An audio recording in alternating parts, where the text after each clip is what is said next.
Chapter 6 manufacturing industries का ये second part है। इससे पहले मैंने आपको फर्स्ट पार्ट इसका करवा दिया है। मुझे आशा है कि आपने वो पार्ट देख लिया होगा।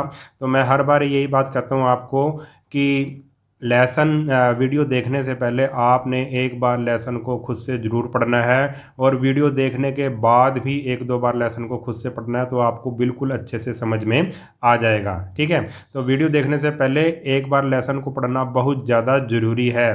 ठीक है, तो शुरू करते हैं यहाँ से। Some major industries of the world. सब मतलब कि जो मेजर इंडस्ट्रीज जो वर्ल्ड में हैं वो कौन कौन सी हैं उसके बारे में हम डिटेल से पढ़ेंगे। सबसे पहले है आयरन एंड स्टील इंडस्ट्री। ये बहुत ही इम्पोर्टेंट इंडस्ट्री है, क्योंकि इसी से ही सारे काम आजकल हो रहे हैं। लोहे से या स्टील से ही सारे काम हो रहे हैं। जितनी भी मशीनें हैं लगभग लोहे या स्टील की बनी हुई हैं। तो iron and steel industry is the backbone of modern civilization. ये क्या है, आयरन और ये क्या है, बैकबोन है, यानी कि इसके बगैर काम नहीं चल सकता जो आजकल की सभ्यता है। It's provide industrial base for the manufacture of many other industrial product and this is known as the basic industry. और ये जो इंडस्ट्री है आयरन और स्टील, ये एक तरह से दूसरी इंडस्ट्री के लिए बेसिक प्रोडक्ट देती है, जिसके कारण इसको बेसिक इंडस्ट्री कहते हैं। यानी कि बेसिक प्रोडक्ट का मतलब यानी कि स्टील और आयरन से ही सभी मशीनें बनती हैं, और आगे फिर उन मशीनों से दूसरी इंडस्ट्री लगती है। यानी कि बेसिक ये इंडस्ट्री है। आयरन और स्टील को हम बेसिक इंडस्ट्री बोलेंगे। Iron ore occurs in abundance in many parts of the world. It is estimated that 60% machines and utensils are made of steel.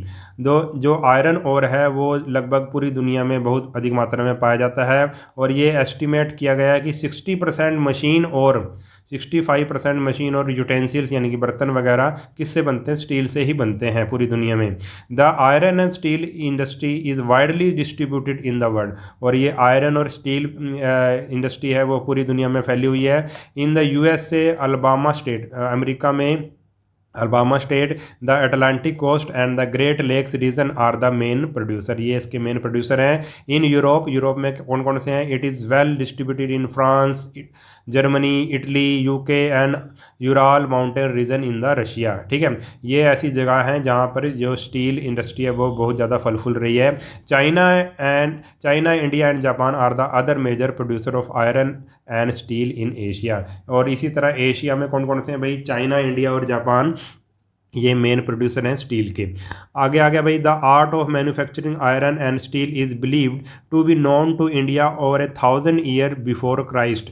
ऐसे माना जाता है कि मतलब ऐसे प्रूफ में मिले हैं कि जो इंडिया के लोगों को तो स्टील की जानकारी, आयरन लोहे और स्टील की जानकारी क्राइस्ट से पहले यानी कि लगभग क्राइस्ट से 1000 साल पहले ही पता थी। यानी कि 3-4 हज़ार साल पहले, अब से 3-4 हज़ार साल पहले ही इंडियंस को पता था लोहे और स्टील के बारे में।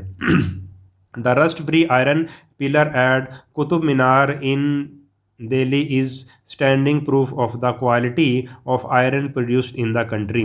जो आपने अगर देखा हो, कोई गया हो, तो कुतुब मीनार जो दिल्ली में बना हुआ है वो आयरन पिलर है, और वो एक रस्ट फ्री है, उस पर कभी भी जंग नहीं लगता।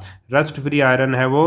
तो इसी से पता लगता है कि हमारे देश में पहले से इसका ज्ञान था, और उसकी क्वालिटी कितनी अच्छी है। वो इसमें जो इस पिलर की क्वालिटी बहुत ही अच्छी थी। इससे पता लगता है कि हमारे देश में पहले से ही स्टील का और आयरन का ज्ञान लोगों को था। The first modern iron and steel industry was established in 1907 when Tata Iron and Steel Company was setup. Jamshedpur में ये सेटअप की गई, नाउ इन झारखंड स्टेट। तो सबसे पहले इंडिया में कौन सी स्टील इंडस्ट्री मतलब स्टार्ट की गई, 1907 में मतलब जो आपने सुना होगा टाटा कंपनी के बारे में, टाटा टिस्को, पूरी इसकी छोटी फॉर्म क्या है, TISCO, Tata iron and steel company स्थापित की गई 1907 में झारखंड में। At present India has 10 major integrated steel plants and 180 minor steel plant spread all over the country. और इस टाइम क्या है, इंडिया में क्या है, लगभग 10 बड़े प्लांट हैं स्टील के, और कितनी है भाई, 180 छोटी छोटी जो स्टील कंपनियाँ मतलब स्टील प्लांट लगे हुए हैं पूरे देश में। Beside TISCO at Jamshedpur the other important steel manufacturing centers are Indian iron and steel company, at Burnpur in West Bengal. और टिस्को को छोड़ के एक और कंपनी है, ठीक है, उसका नाम क्या है भाई, Indian iron and steel company. ये कहाँ पे है, वेस्ट बंगाल में है। 3 steels plant in the public sector are at Bhilai. और पब्लिक सेक्टर यानी कि जो सरकारी प्लांट लगे हुए हैं स्टील के, वो कहाँ पे हैं, भिलाई में है छत्तीसगढ़, राउरकेला उड़ीसा में राउरकेला, और ये दुर्गापुर इन वेस्ट बंगाल। ठीक है, ये 3 ऐसे सरकारी प्लांट भी हैं जो सरकार ने लगाए हुए हैं। ये इंपॉर्टेंट है, Bhilai in Chhattisgarh, Rourkela in Orissa and Durgapur in West Bengal.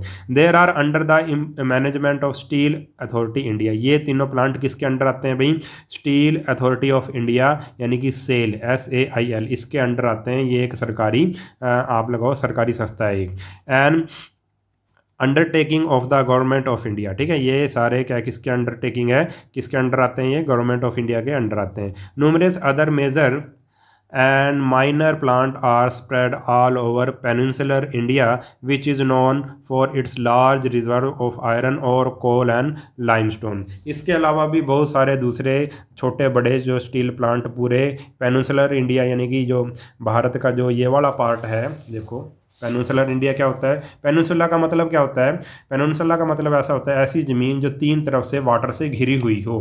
ठीक है, जैसे इंडिया, ये इंडिया का मैप है, तो इधर भी वाटर है, इधर भी वाटर है, और इधर भी वाटर है, नीचे भी वाटर है। ठीक है, तो 3 तरफ से इस एरिया को हम, ये जो साउथ इंडिया का ये पूरा ये यहाँ तक का एरिया है, ठीक है, ये यहाँ तक का, ये देखो यहाँ से लेके यहाँ तक का जो एरिया बनेगा, ये सारा ये क्या है, पेनिनसुलर इंडिया है। ठीक है, तो यहाँ पे क्या मिलता है भाई, लोहा मिलता है खूब, कोयला मिलता है खूब, ठीक है, और लाइमस्टोन मिलता है। तो ये बता दिया मैंने आपको। They are essential raw material used for manufacturing of iron and steel. Iron and steel को करने के लिए, प्लांट लगाने के लिए किस किस की जरूरत पड़ेगी, कोल की जरूरत पड़ेगी, लाइमस्टोन की जरूरत पड़ेगी, और आयरन ओर की जरूरत पड़ेगी। ठीक है, और वो इंडिया के पेनिनसुलर इंडिया में ये बहुत अधिक मात्रा में पाया जाता है। Presence of favorable factors like availability of raw material, thermal power, cheap labor, proximity to the big market make peninsular India an ideal region for the concentration of large number of iron and steel industry। जो हमारा जो peninsular India है, जो मैंने आपको बताया है, ठीक है, जो 3 तरफ से पानी से घिरा हुआ है, उसमें क्या मिलते हैं भाई, सारे फेवरेबल फैक्टर मिलते हैं, जैसे कि रॉ मटेरियल मिल जाता है, थर्मल पावर है, चीप मतलब लेबर मिल जाता है, proximity to the market, market proximity का मतलब पास, ठीक है, मार्केट पास में मिल जाती है। और तो इसके कारण ये वाला जो रीजन है वो आयरन और स्टील इंडस्ट्री के लिए खूब ही अच्छा है। ठीक है, तो यहाँ पे इसलिए ये आयरन और स्टील इंडस्ट्री फल फूल रही है, क्योंकि यहाँ पे सब कुछ मिल जाता है, रॉ मटेरियल मिल जाता है, लेबर मिल जाता है, थर्मल पावर, और मार्केट पास है यहाँ पे। तो अब एक कंपनी के बारे में बात करेंगे हम, जो सबसे पहली कंपनी थी स्टील की कंपनी है ये, Tata iron and steel company. TISCO के बारे में बात करेंगे, जमशेदपुर में है जो। TISCO was established at Jamshedpur nearly over 100 year ago by sir Jamsetji Tata.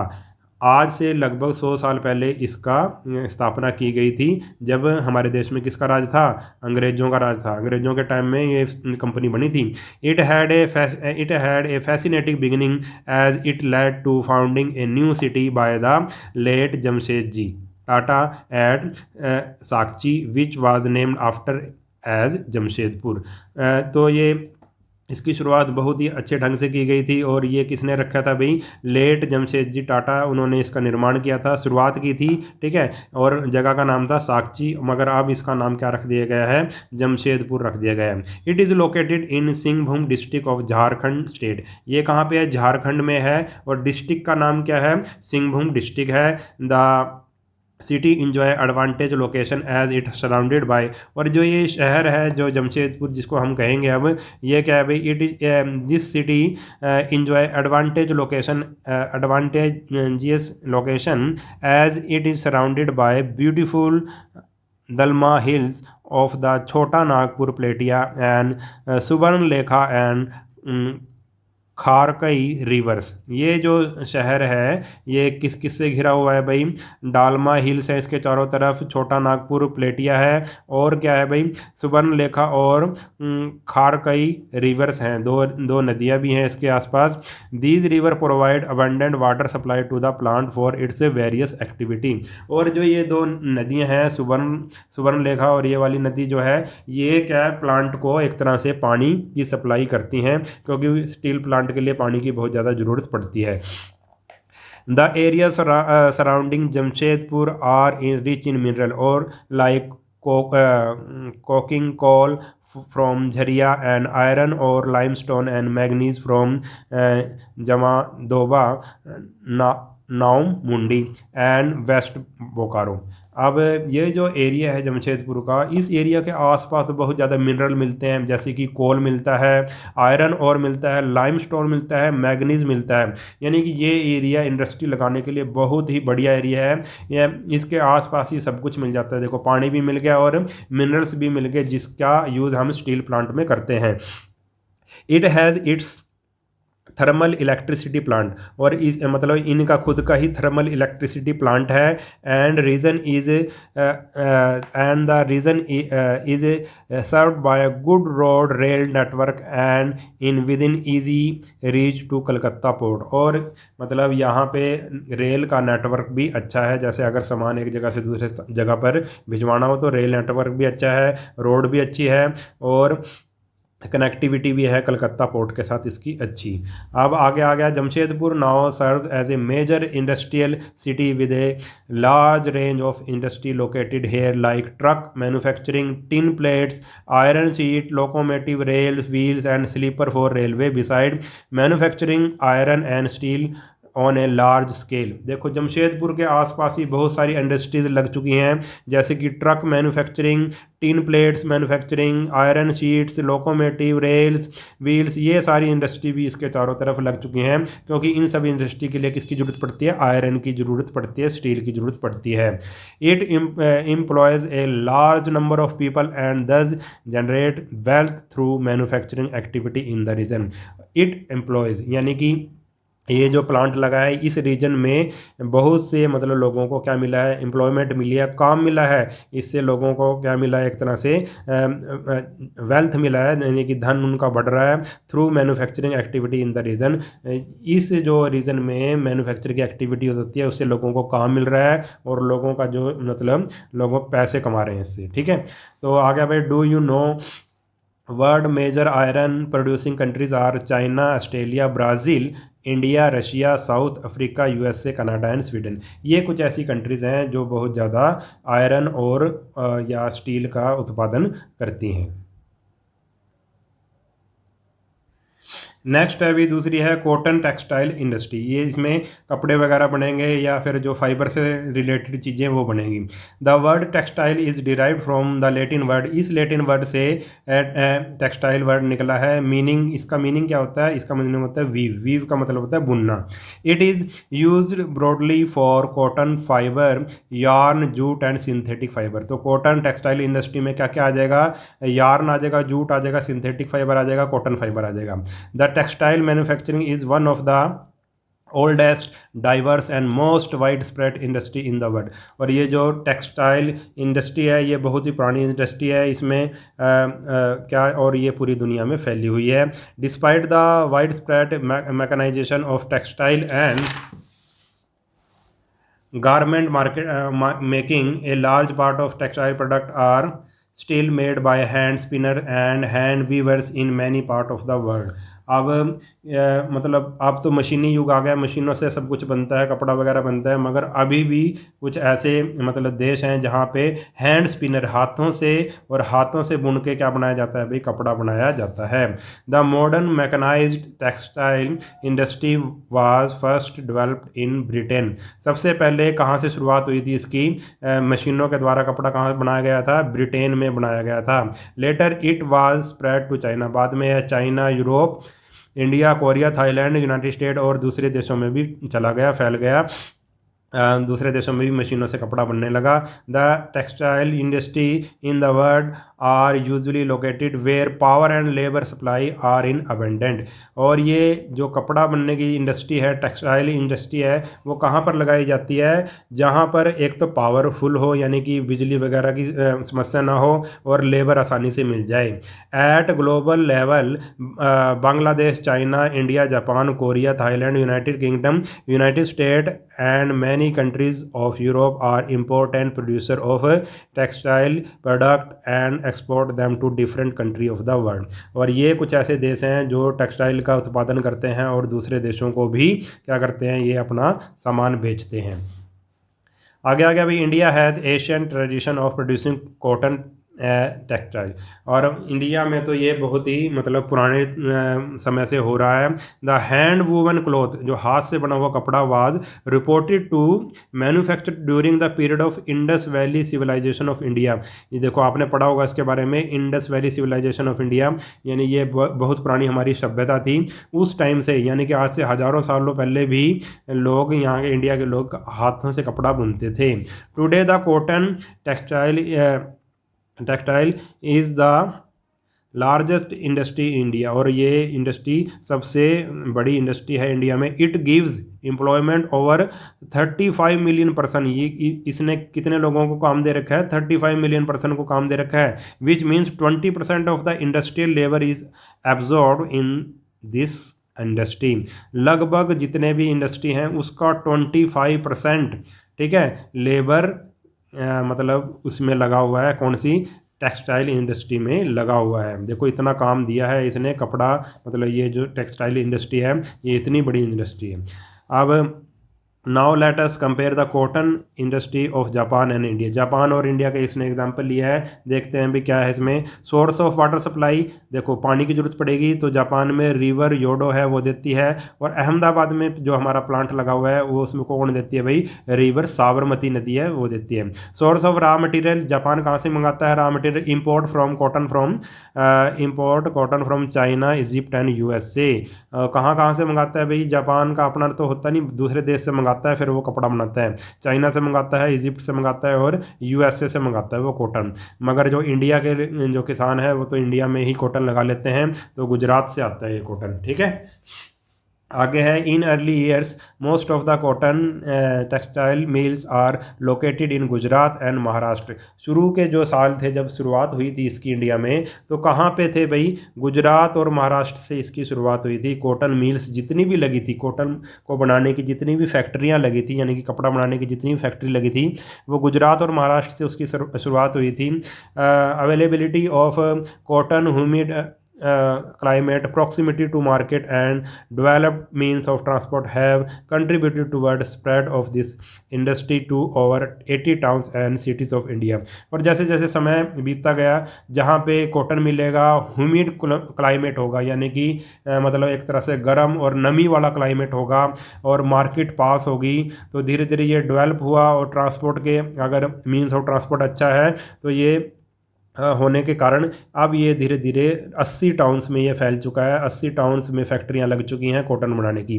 Some cotton से कपड़ा बनाने की मतलब टेक्सटाइल इंडस्ट्रीज लग चुकी हैं अब इंडिया के 80 टाउन्स में। पहले तो सिर्फ गुजरात और महाराष्ट्र में था, अब पूरे लगभग इंडिया में जहाँ जहाँ मतलब ये चीज़ें मिल जाती हैं, कॉटन मिल जाता है, ह्यूमिड क्लाइमेट मिल जाता है, मार्केट मिल जाती है, transport of means of transport मिल जाते हैं, वहाँ पर ये इंडस्ट्री लग सकती है।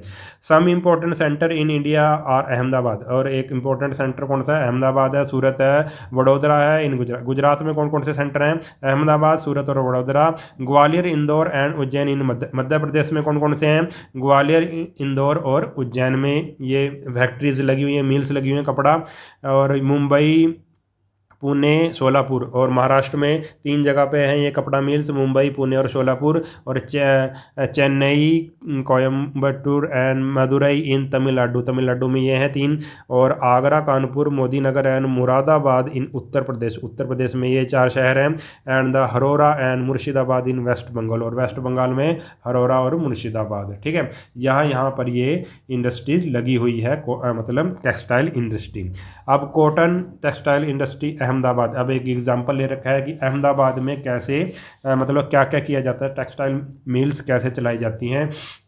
Gujarat is one of the leading industrial state in India. Gujarat तो एक मेन हमारा इंडस्ट्रियल स्टेट है पूरे इंडिया का। And textile industry in particular has contributed a big way to the industrialization of this state. और जो टेक्सटाइल इंडस्ट्री है इसने तो बड़ा ही अपना कंट्रीब्यूट किया है इस स्टेट के लिए।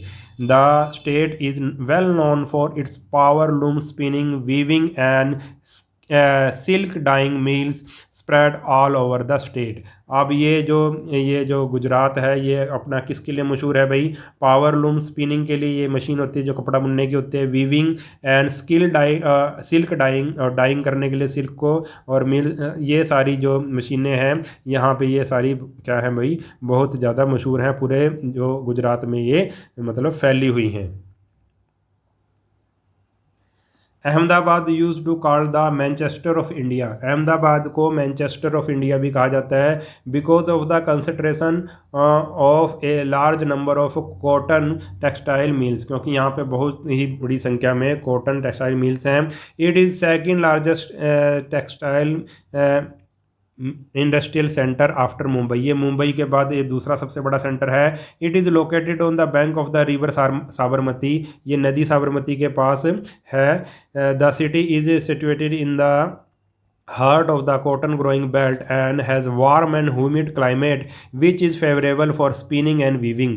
और ये मतलब यहाँ का जो क्लाइमेट है वो हॉट है, ठीक है, और ह्यूमिड है, वार्म है। यानी इसी और ये जहाँ पे वार्म और ह्यूमिड क्लाइमेट होता है वहीं पे ही मतलब ये टेक्सटाइल इंडस्ट्री लग सकती है। स्पिनिंग और वीविंग के लिए बहुत ही अच्छा होता है ये climate. It has large domestic market and both skilled and unskilled labour is readily available. और यहाँ पे डोमेस्टिक मार्केट बहुत ही बड़ी है और यहाँ पे स्किल और अनस्किल दोनों तरह के लेबर मिल जाते हैं आसानी से। The proximity to the nearby Kandla sea port favours large concentration of textile mills in and around the town. और यहाँ पे क्या है भी, पोर्ट भी बना हुआ है, यानी कि समुद्र के पास है कांडला पोर्ट, उसके कारण भी यहाँ पर बहुत ज़्यादा कंसंट्रेशन मतलब बहुत ज़्यादा टेक्सटाइल मिल्स खुल चुकी हैं। Today the city has over 60 mills. और इस सिटी के पास कितनी मिल्स हैं, इस शहर में कितनी मिल्स हैं? 60 मिल्स हैं, कपड़ा mills. Noted for is superior quality cotton. और ये किसके लिए मशहूर है? अपने कॉटन की क्वालिटी के लिए बहुत मशहूर है। However many units are falling sick because of the old machinery. जबकि कुछ ऐसी जो मिल्स भी हैं जो अब ख़राब हो चुकी, मतलब कहने का मतलब बंद हो चुकी हैं। Low capital available for replacement of this machine, क्योंकि उनके पास इतनी अच्छी मशीनें नहीं थी, उनके पास उतना अच्छा पैसा नहीं था, इसलिए कुछ फैक्ट्रीज की हालत अब ख़राब भी चल रही है। And lack of physical incentive from the state government. और फिजिकल इंसेंटिव का मतलब कि मतलब सरकार उनकी इतनी खास मदद नहीं कर रही है, पैसों से उनकी मदद नहीं कर रही है, ठीक है। फिजिकल इंसेंटिव्स का मतलब है कि सरकार जो मदद करती है फैक्ट्रीज वगैरह की, पैसे वगैरह देकर, लोन वगैरह देकर, उनकी इतनी मदद नहीं कर रही है, इसलिए कुछ फैक्ट्रियों की हालत ख़राब भी चल रही है। थर्ड इंडस्ट्री इसने दे रखी है इंफॉर्मेशन टेक्नोलॉजी। अब ये तो आपको पता ही होगा, there has a fast development in communication system through telephone, telegraph, radio, fax and computer which connect people all over the world and facilitate communication. अब देखो ये सारी चीज़ें आ चुकी हैं, टेलीफोन आ चुका है, मोबाइल आ चुका है, रेडियो आ चुका है। इसके कारण जो पूरी दुनिया में कम्युनिकेशन स्किल क्या अब क्या हो गया भाई, सुविधाएं मिल चुकी हैं। This has made exchange of information very fast and revolutionised. अब क्या हो गया भाई, इसके कारण क्या हो गया भाई, पूरी दुनिया में एक तरह से क्रांति आ गई है इन्फॉर्मेशन की। We can also store information in computer and related electronic equipment and retrieve it to no time। अब हम क्या कर सकते हैं भाई, कोई भी इंफॉर्मेशन को कंप्यूटर में स्टोर कर सकते हैं, ठीक है, और कभी भी उस इंफॉर्मेशन को वापस ले सकते हैं। The entire system comes under information technology. और ये सारा सिस्टम किसके अंडर आता है? आईटी के अंडर आता है, जिसको हम इंफॉर्मेशन टेक्नोलॉजी कहेंगे। It also include services that IT industry can provide to people using sophisticated devices technologies। और IT में क्या आ जाता है भाई, जो भी डिवाइसेस आ जाते हैं जैसे कंप्यूटर वगैरह या डिवाइसेस कुछ भी हैं कंप्यूटर से संबंधित या नई टेक्नोलॉजी है, वो भी इसी के अंडर आती है। At present BPO means business process outsource has become popular to reduce overhead cost of production and provide faster service in any part of the world. अब BPO के द्वारा कि भाई अब सर्विस को और भी अच्छा कर दिया गया है। The history of IT service began with the development of a digital electronic computer in the USA in 1946 for defense purposes। इसकी शुरुआत कहाँ से हुई थी? डिजिटल इलेक्ट्रॉनिक कंप्यूटर की शुरुआत हुई थी USA में 1946 में डिफेंस पर्पसेस के लिए हुई थी, ठीक है, यानी कि ये सेना के लिए हुई थी। This led to the development of semiconductor chip. और किसका यूज़ क्या चीज़ यूज़ की गई? सेमी कंडक्टर चिप, ये बहुत इंपॉर्टेंट है। सेमी कंडक्टर चिप जब का इस्तेमाल किया गया and their application later in telecommunication equipment and computer led to a boom in IT sector. और जब इस सेमी कंडक्टर की खोज करने के बाद, चिप की खोज करने के बाद, जब इसका यूज़ टेली कम्युनिकेशन में यानी कि टेलीफोन या मोबाइल वगैरह में किया गया, कंप्यूटर में किया गया, तो ये जो इंडस्ट्री है ये बहुत फल फूलने लगी, ठीक है। A semi conductor is a solid state, एक सेमी कंडक्टर का सॉलिड स्टेट होता है device which regulate the flow of electricity. ये जो सेमी कंडक्टर होता है इलेक्ट्रिसिटी के फ्लो को रेगुलेट करता है and boost and amplifies the electric signal received. और जो भी उसे इलेक्ट्रिक सिग्नल मिलता है उसको बूस्ट और एम्पलीफाई करता है, यानी कि बढ़ा देता है। Thus computers are made of thousands of such semiconductor chips which process, store and disseminate information। इसलिए जो कंप्यूटर है, बहुत सारे कंप्यूटर बनाए गए किससे? सेमीकंडक्टर का यूज़ करके बनाए गए, और प्रोसेस, स्टोर और डिसेमिनेट, और जो क्या करते हैं भी कंप्यूटर, जिससे क्या होता है भी प्रोसेस होता है, किसी भी इंफॉर्मेशन का स्टोर किया जाता है और उस इंफॉर्मेशन का प्रसार प्रचार किया जाता है। उसके बाद आ गया भाई इंडिया में कब हुई भाई इसकी स्टार्टिंग? 1984 में हुई, ठीक है। This improve the telecommunication system in the India and in the last 2 decade it has grown tremendously. अब पिछले 20 सालों से तो बहुत ज़्यादा इस चीज़ में क्या हो रही है भाई? तरक्की हो रही है। Now India export electronic goods and worth million. अब इंडिया इलेक्ट्रॉनिक्स गुड का भाई एक्सपोर्ट करने लगा है। This industry is growing so fast that is providing employment of 10 million people. इस इंडस्ट्रीज़ के कारण लगभग 10 मिलियन पीपल को क्या मिली है? एक तरह से एम्प्लॉयमेंट मिली है, नौकरी मिली है। Several cities like Bengaluru, Chandigarh, Chennai, Gurgaon, Hyderabad, Mumbai have become important centre of this industry. और IT इंडस्ट्री कहाँ कहाँ लगी हुई है? इंफॉर्मेशन टेक्नोलॉजी, ये कुछ शहर दे रखे हैं, बेंगलुरु, चंडीगढ़, चेन्नई, ठीक है। Now has become important centre of this industry. With the rapid development of IT industry, India has emerged as one of the leading player of IT sector in the world। अब India ने पूरी दुनिया में अपना एक मतलब leading player बन चुका है वो IT इंडस्ट्री का। Now let us compare the IT industry of USA and India. अब USA और इंडिया का इसने एग्जांपल ले रखा है। देखो लोकेशन कहाँ पे है? USA में कहाँ पे है ज़्यादा? ये कैलिफोर्निया में है, और इंडिया में कर्नाटका में, बेंगलुरु, ठीक है। Type of labour world wide, जो ये कैलिफोर्निया में जो काम करते हैं वो पूरी दुनिया के मतलब इंजीनियर लगा लो या लोग काम करते हैं, और जो बेंगलुरु में है वो इंडिजिनस यानी कि वहीं के लोकल लोग काम करते हैं। टेक्निकल स्टाफ कैसा है? लेबर तो ये हो गया पूरी दुनिया से, टेक्निकल स्टाफ भी वर्ल्ड वाइड है उनका, पूरी दुनिया से ले लेते हैं वो, ठीक है। जो भी अच्छा है वो पूरी दुनिया से उस वहाँ पे नौकरी कर सकता है। और इंडिजिनियस में क्या आ गया भाई? हमारे इंडिया में तो टेक्निकल स्टाफ भी और लेबर भी स्वदेशी ही मिल जाता है। इंडिजिनस का मतलब वहीं के लोकल लोग या इंडिया के लोग ही या मतलब बेंगलुरु में काम करते हैं। उसके बाद आ गया भाई इंफॉर्मेशन टेक्नोलॉजी बेंगलुरु। अब इसका एक एग्जांपल दे रखा है कि बेंगलुरु में कैसे मतलब क्या क्या है और कैसे काम किया जाता है। Bengaluru is the capital city of Karnataka. After independent the city has emerged as a major centre of engineering education and consequently has developed into a manufacturing center of wide range of products like machine tools, scientific equipment, aircraft, electronic motor, textile machinery and many other important product। Bengaluru कहाँ पे है भाई? कर्नाटका में है, और ये मतलब यहाँ पे इतनी तरक्की हो चुकी है, तो यहाँ पे कौन कौन से प्रोडक्ट बनाए जाते हैं, machine tool, scientific, aircraft, electric Motors, textile machinery, ये सारी चीज़ें यहाँ पे बनाई जाती हैं। The emergence of software production in India first started in and around Bengaluru. और सबसे पहले जो आईटी इंडस्ट्री आई थी वो कहाँ पे आई थी, बेंगलुरु के आसपास ही आई थी। By now and many multinational corporate specially computer hardware and software giants has established their unit in Bengaluru. अब यहाँ पे क्या हो गया भाई, बहुत सारी मल्टीनेशनल कॉरपोरेशन, मतलब कि पूरी दुनिया में जो कंपनियां काम करते हैं उन्होंने यहाँ पे अपने प्लांट लगाए हैं। कंप्यूटर हार्डवेयर और सॉफ्टवेयर यहाँ पे बनाए जाते हैं। This city has recently emerged as one of the leading center of information technology of the world। अब ये जो सिटी है ये पूरी दुनिया में मशहूर हो चुकी है, किसके लिए, इंफॉर्मेशन टेक्नोलॉजी के लिए। Now the city of Bengaluru is called the silicon valley of India. अब इसको क्या कहना शुरू कर दिया है भाई, सिलिकॉन वैली ऑफ इंडिया कहना शुरू कर दिया है, क्योंकि सिलिकॉन वैली कहाँ पे है, वो है हमारा कैलिफोर्निया में, अमेरिका में। ठीक है, जैसे वहाँ पे अमेरिका में बहुत सारी IT इंफॉर्मेशन की टेक्नोलॉजी की मतलब कंपनियां हैं, ऐसे ही इंडिया में भी अब बहुत सारी कंपनियां आ चुकी हैं। तो बेंगलुरु को the silicon valley of India भी कहते हैं। This reflect its unique position in the IT hi tech global industry. ठीक है, अब इसने एक अपनी जगह पूरी दुनिया में एक हाईटेक ग्लोबल इंडस्ट्री के तौर पे बना लिया बेंगलुरु ने।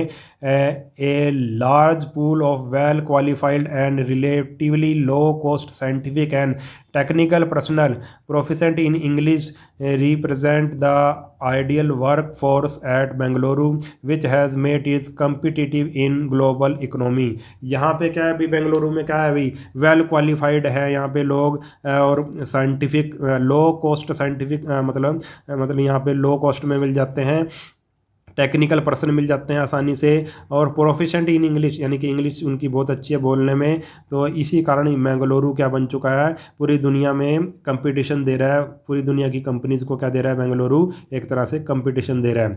And ambient climate throughout the year, good infrastructure and communication network, besides a host of social and cultural amenities make Bengaluru an attractive location for the employment of multinational and software personnel। यहाँ का जो temperature है वो लगभग एक जैसा रहता है, एम्बियंट है और गुड इंफ्रास्ट्रक्चर है, कम्युनिकेशन नेटवर्क यहाँ पे अच्छा है। इस कारण यहाँ पे मतलब ये पूरी दुनिया में मशहूर हो चुका है और कई मल्टीनेशनल प्रोफेशनल कंपनीज यहाँ पर आ चुकी हैं, अपना प्लांट इन्होंने बना चुके हैं यहाँ पर। आगे इसने दे रखा है, the software technology park in Bengaluru was started with a handful of companies in the year 1991। It grows to 183 registered unit by 1998 and rose to over 200 unit in the city by the year 2001। देखो शुरुआत कैसे हुई थी, सिर्फ कितनी थी companies, इसमें थोड़ी सी कंपनी थी शुरुआत में 1991 में। इट ग्रू टू फिर 183 कंपनीज आ गई, रजिस्टर्ड हो गई फिर 98 में। ठीक है, 1998 में, और अब 2001 तक कितनी कंपनी रजिस्टर्ड हो चुकी हैं, यहाँ पे कितनी कंपनियाँ खुल चुकी हैं बेंगलुरु में, लगभग 200 units. This cluster of unit consist of small medium and large company और including foreign firm such as Motorola, Indian owned ones such as Infosys and Wipro and joint ventures such as PSI Data System। अब यहाँ पे भाई बहुत सारी जो multinational कंपनियाँ भी आ चुकी हैं, जिसमें स्मॉल, छोटी, बड़ी, बीच मतलब मीडियम और लार्ज कंपनियाँ आ चुकी हैं, जिसमें कुछ विदेशी कंपनियाँ भी हैं जैसे कि मेट्रोला, और इंडियन ओन कंपनियाँ भी हैं जैसे कि ये इंडिया की कंपनी है इन्फोसिस और विप्रो, ये इंडिया की कंपनी है। PSI such as PSI data. और thus in the IT arena Bengaluru has witnessed rapid growth and has earned international recognition। अब क्या है भाई, जो बेंगलुरु ने अपना एक पूरी दुनिया में, पूरी IT और इंफॉर्मेशन में पूरी दुनिया में बेंगलुरु ने अपना नाम बना लिया है, उसको एक रिकॉग्नाइज़ किया जाता है कि बेंगलुरु एक IT मतलब सिटी है। तो ये लेसन हो गया कंप्लीट। अगर वीडियो आपको अच्छा लगा है तो चैनल को सब्सक्राइब कर लेना और वीडियो को अपने सभी दोस्तों के साथ शेयर ज़रूर कर देना। मिलते हैं नेक्स्ट वीडियो में, तब तक के लिए नमस्कार।